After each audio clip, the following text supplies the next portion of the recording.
Seul en mer.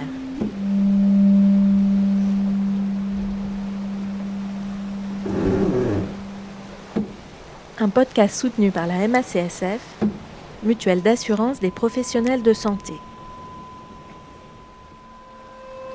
Isabelle Yoshke fait partie des rares navigatrices qui tentent le Vendée Globe, cette course au large autour du monde, en solitaire, sans escale et sans assistance.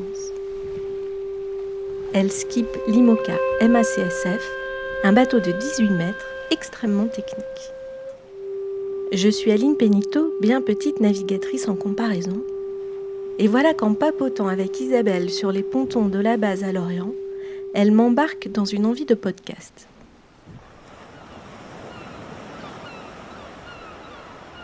Oser. Une rencontre entre deux compétitrices océaniques.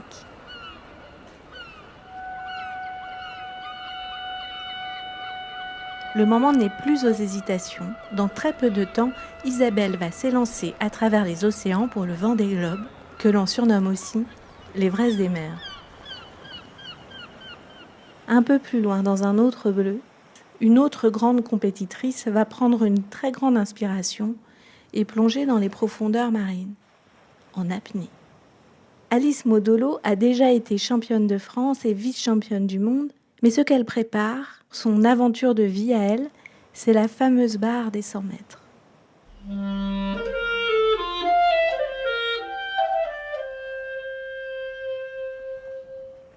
Ouais, salut. Enchantée, Isabelle.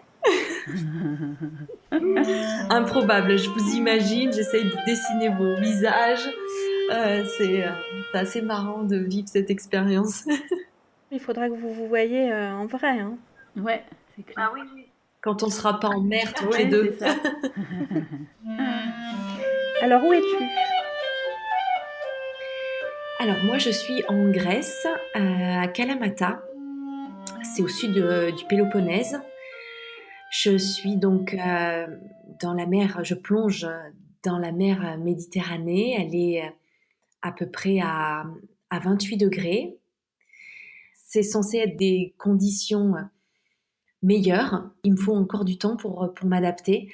Donc, je suis encore dans cette phase d'adaptation et d'acclimatation d'avoir changé de Méditerranée. Et qu'est-ce que tu prépares ? Alors là, je prépare cette descente et remontée des 100 mètres.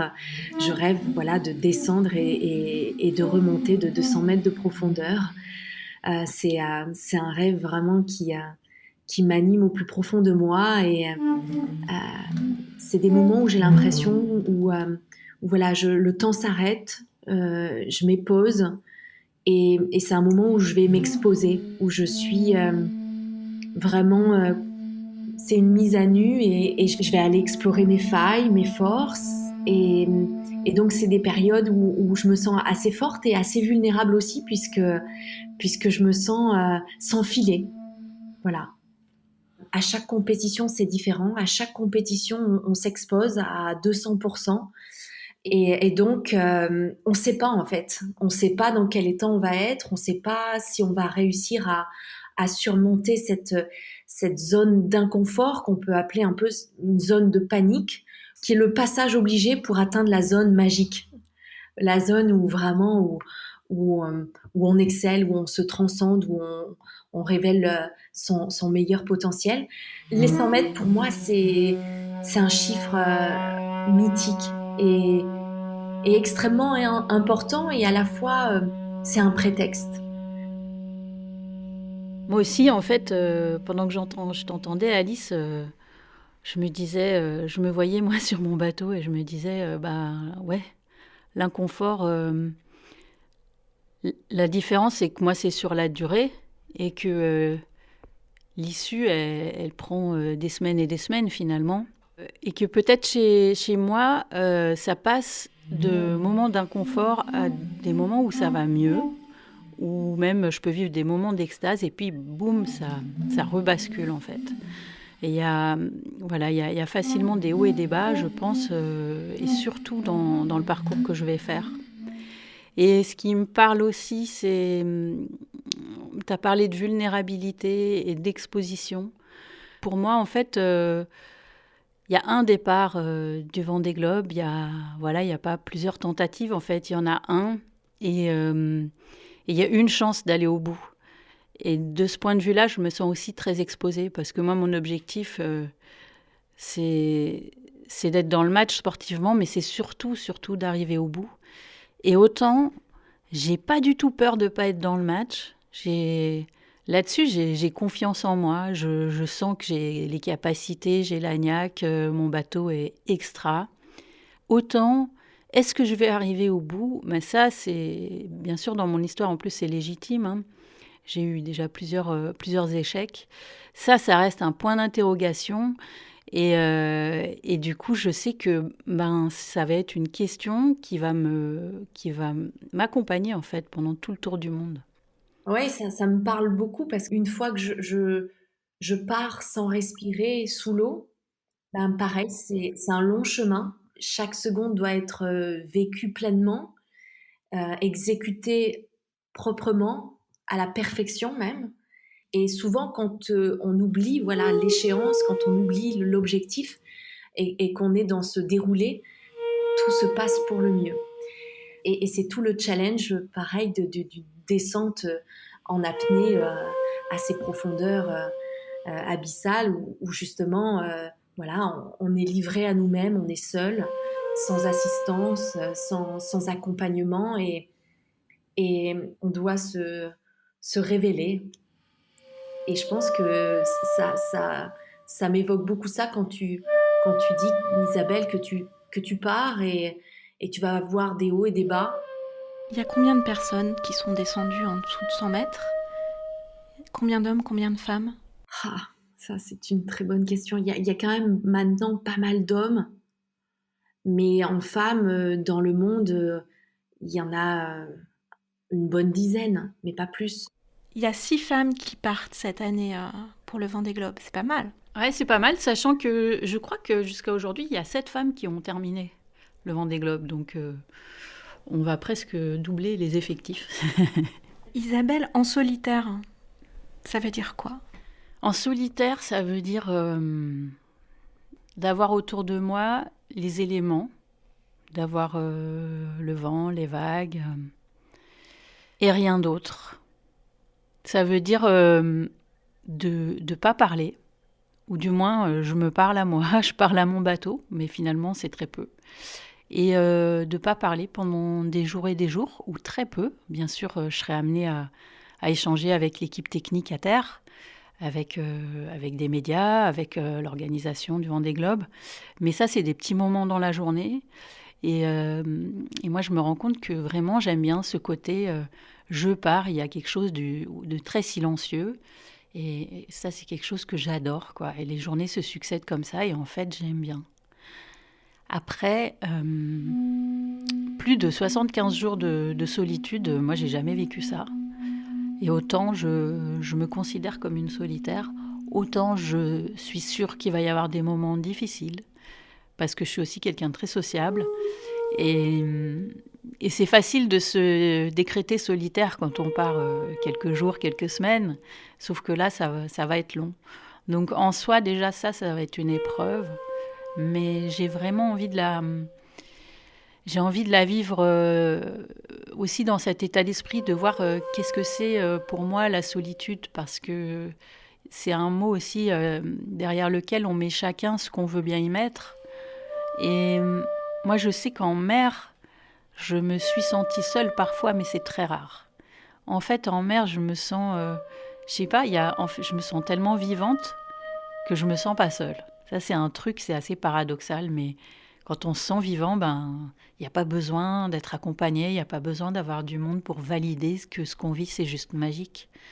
Et du coup, pour l'instant, ça ne me fait pas peur.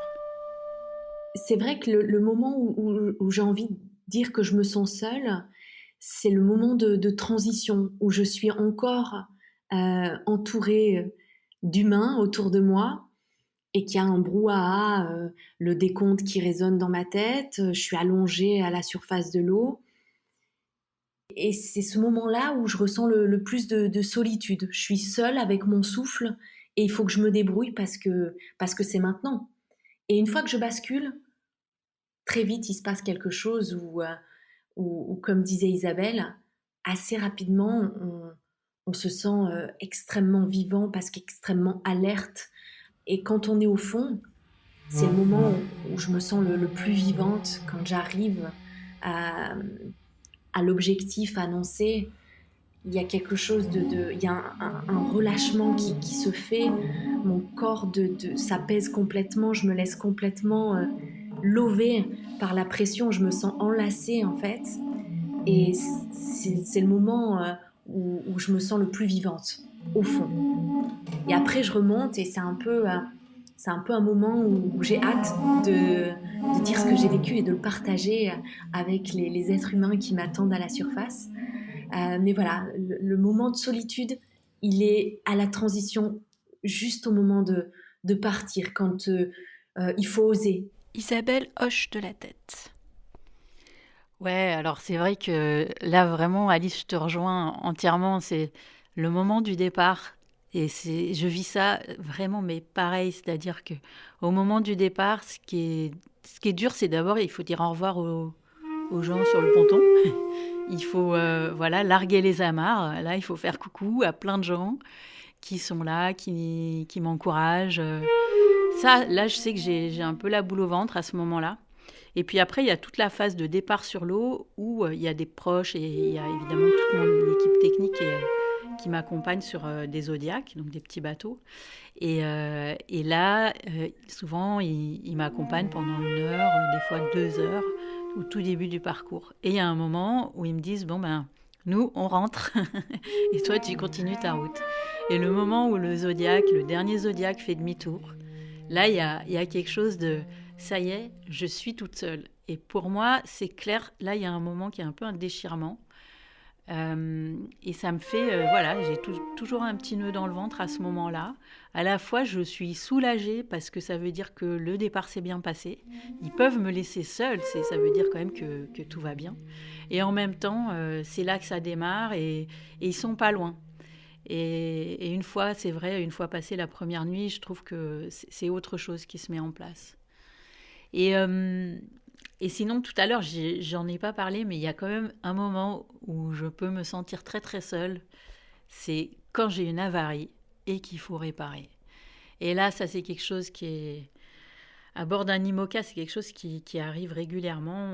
Vraiment, c'est un sport mécanique, la voile. Et très régulièrement, il y a quelque chose qui casse.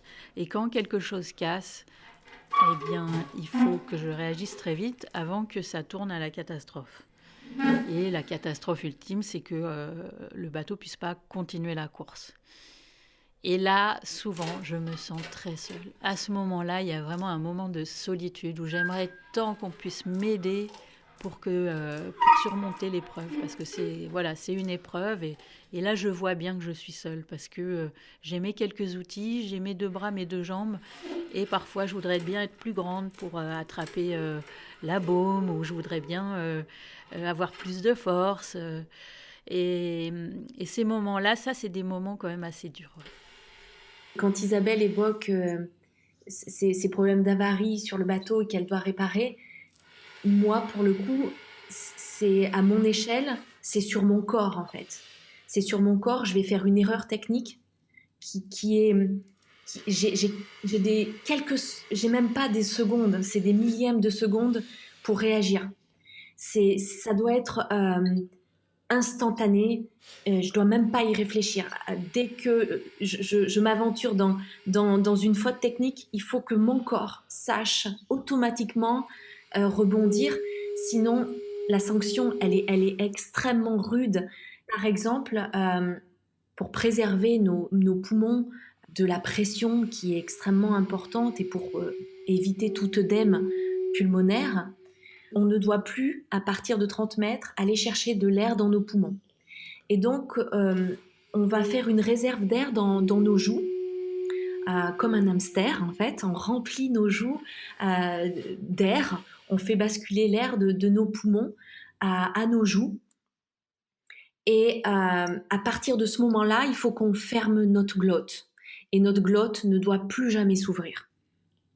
Surtout quand il y a un appel d'air qui se fait de la part des poumons, puisque comme on a vidé nos poumons, ils ont envie d'être re-remplis de nouveau. Donc ils tirent sur cette glotte. Ils tirent sur cette glotte pour l'ouvrir.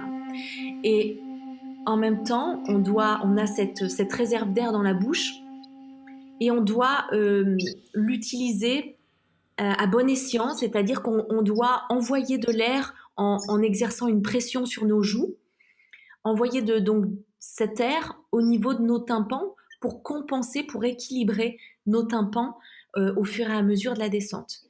Et ben, il se peut que si on n'est pas relâché ou si on perd un peu d'attention, la porte s'ouvre, on perd tout l'air qu'on a mis en réserve dans notre bouche et la plongée s'arrête instantanément. Et on est obligé de tourner avant l'objectif. Si j'ai plus d'air, pour compenser mes oreilles, je ne peux plus descendre.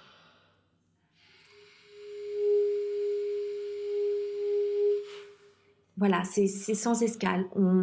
On sait qu'on a toutes les ressources en nous pour y arriver.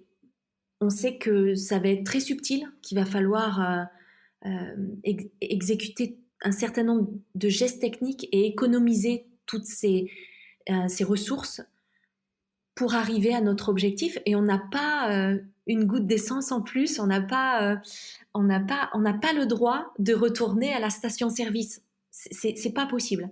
Donc c'est à nous de trouver les moyens d'économiser nos ressources.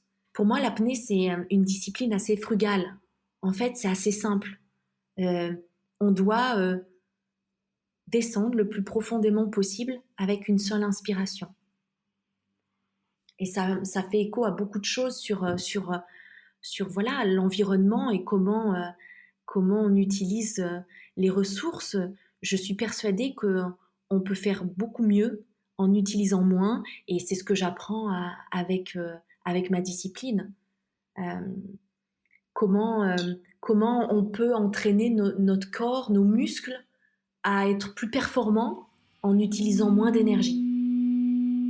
Du coup, ça renvoie au fait que dans la voile, la manœuvre, ça reste quand même un élément important de la compétition, puisque régulièrement, on a des voiles à hisser, à affaler, des manœuvres à effectuer, virer de bord, empanner.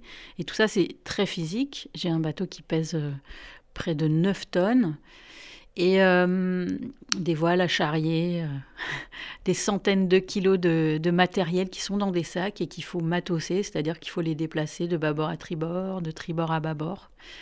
Et du coup, la notion de physique est prédominante. Plus je suis grande, plus je suis forte et plus c'est facile.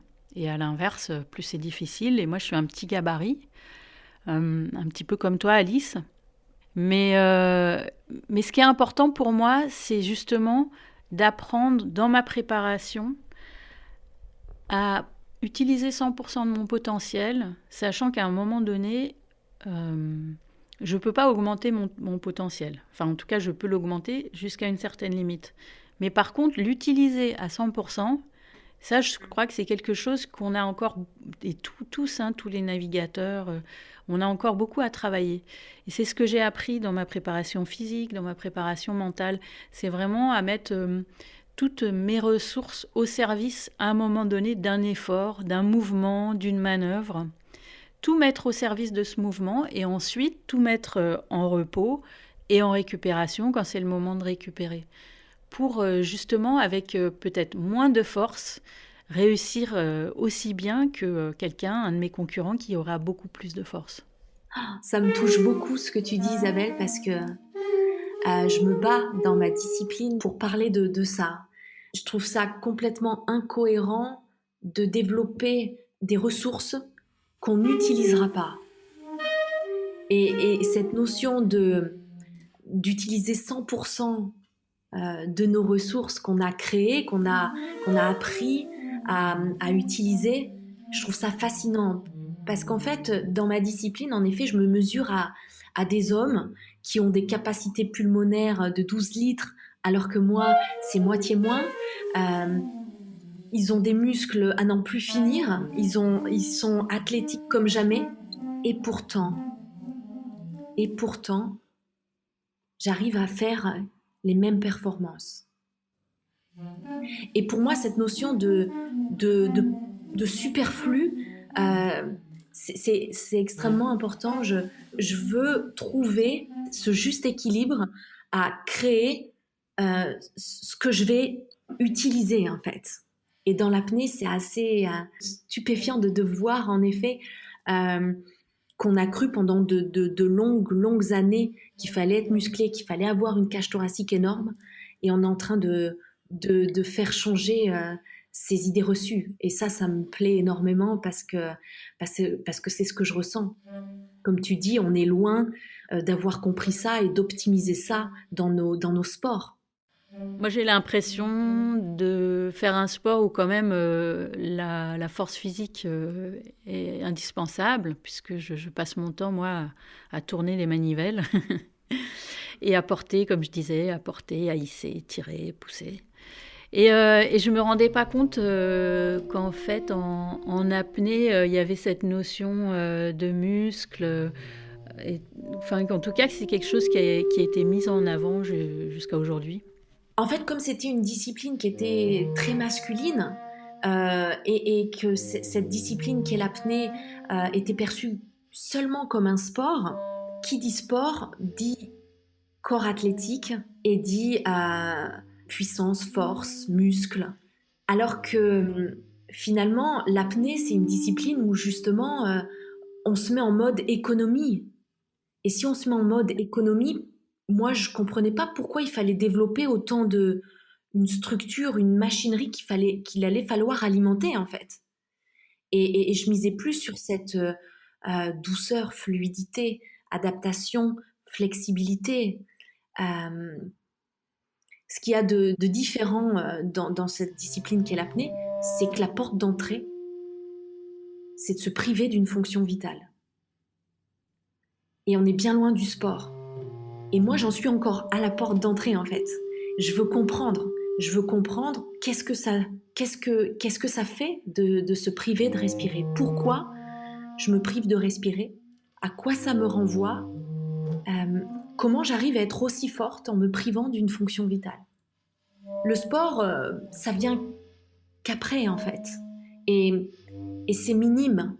Par exemple, par rapport à toi, j'ai pas des centaines de kilos de marchandises à basculer de tribord à bâbord, de tourner des manivelles. J'ai juste à essayer de me détendre et à économiser l'air et à faire que je deviens qu'un seul élément avec l'eau. Bien sûr, il faut que je remonte et il faut s'arracher du fond, mais c'est qu'une petite partie, pour moi, de la performance. Du coup, je me rends compte pourquoi moi j'attache autant d'importance à la souplesse depuis que j'ai choisi de me préparer en assumant que je suis un petit gabarit, que je suis une femme et que j'ai peut-être d'autres atouts en tant que femme que mes concurrents masculins. En fait, j'évalue presque mon état. Est-ce que je suis bien? Si plus je suis souple, plus je sais que je serai bien. Et je me rends compte que même psychologiquement, je me projette dans ma course avec cette souplesse en me disant c'est la souplesse qui va me permettre d'encaisser les coups du bateau dans la vague. C'est la souplesse qui va me permettre de bien atterrir si je tombe, parce qu'on tombe beaucoup. Enfin, d'ailleurs, il ne faut pas trop tomber parce que ça peut faire très mal. Mais en tout cas, on est tellement secoué que ça arrive parfois. C'est la souplesse qui va me permettre de traverser la tempête.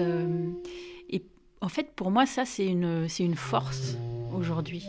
Et c'est vrai que en m'appuyant là-dessus, j'ai moins peur de ce qui peut arriver.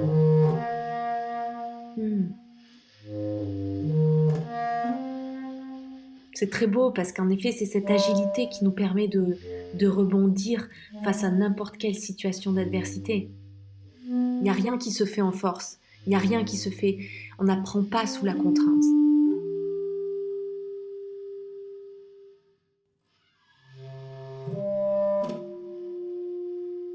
Ici à Lorient, Alice, on croise les doigts, on touche du bois. Qu'est-ce qu'on doit te souhaiter? de suivre ma voie. Génial, j'adore.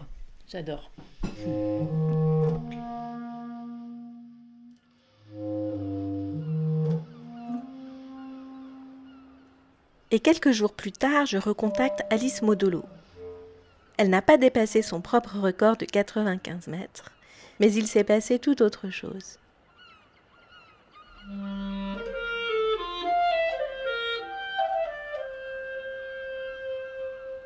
En fait, si j'ai bien tout compris, tu n'as pas décroché le tag des 100 mètres, mais tu as décroché de l'or. C'est tout à fait ça, en fait. La victoire n'est pas toujours là où on l'attend. Et je m'attendais pas, en décrochant ce tag, de décrocher cette victoire de Coupe d'Europe. Il faut juste rester sans arrêt ouvert aux opportunités. Et des fois, on veut absolument quelque chose à un moment donné, mais c'est pas le bon moment. La vie veut pas nous le donner. Il faut savoir du coup rebondir et rester ouvert à ce qui peut se passer. Et pour moi, cette victoire, c'est vraiment ce qu'elle symbolise.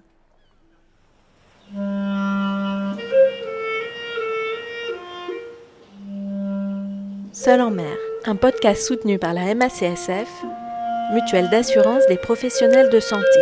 Imaginé, réalisé et parfois enregistré par Aline Péniteau, avec Élodie Pasquier, clarinette, Céline Granger, mixage et prise de son. À très vite pour d'autres épisodes sur la préparation d'Isabelle jusqu'au Vendée Globe, et même pendant la course. Bon vent à vous!